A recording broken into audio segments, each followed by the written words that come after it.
She bought a wounded German Shepherd for just $5. Everyone said it was a mistake.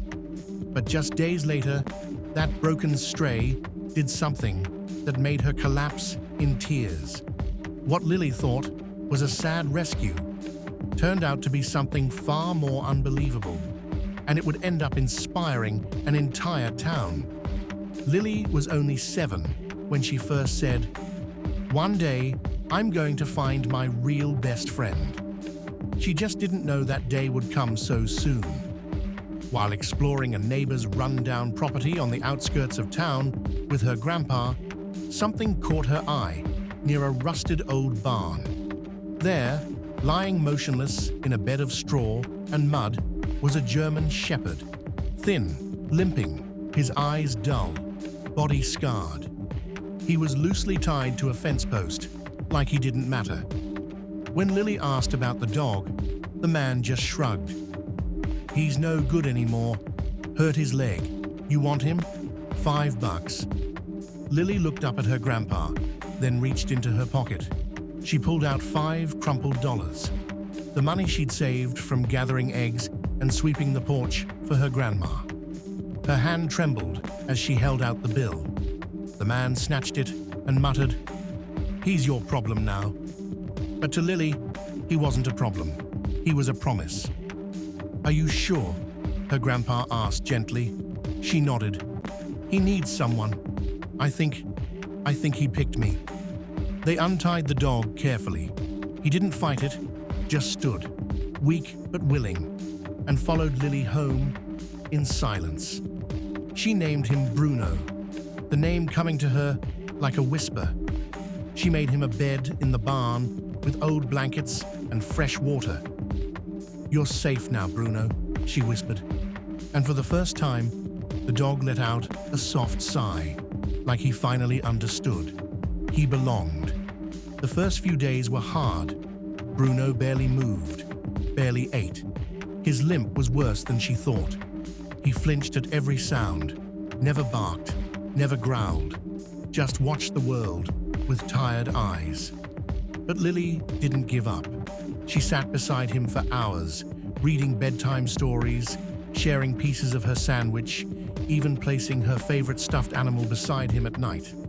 Then, something small but powerful happened. One evening, as Lily was brushing hay and humming quietly, Bruno wagged his tail.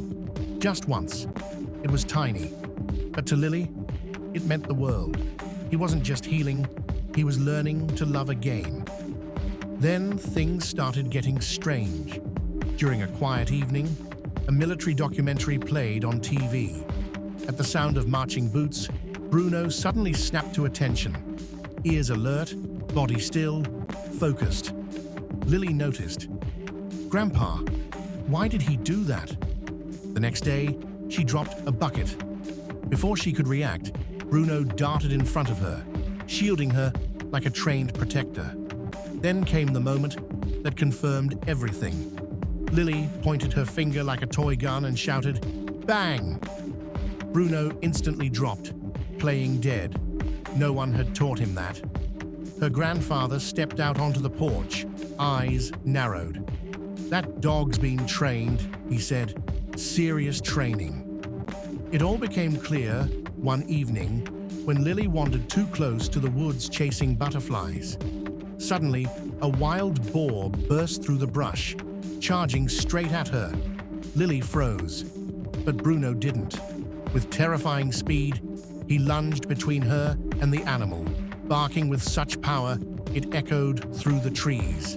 He circled, growled, herded the boar away with perfect, practiced precision, until it disappeared into the woods. When it was over, Bruno calmly returned to Lily's side, licking her hand like nothing had happened. The next day, her grandfather insisted, "We need to have him properly checked." At the small-town animal clinic, Dr. Simmons examined Bruno, then paused.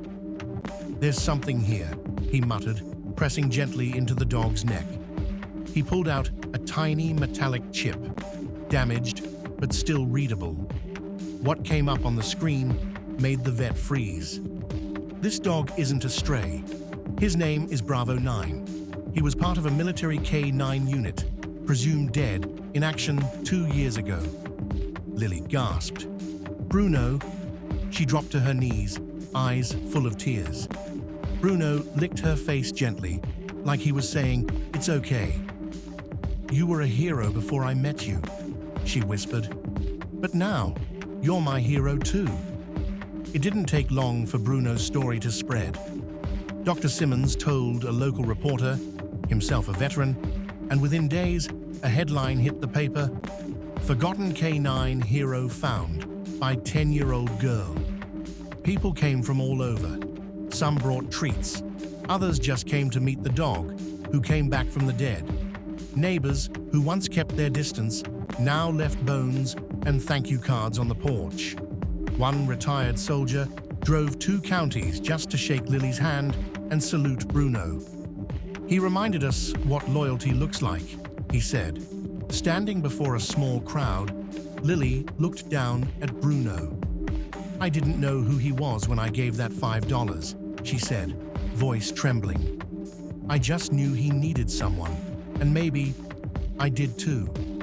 She paused, wiping away a tear. "They say I rescued him, but I think he rescued me first." The crowd was silent.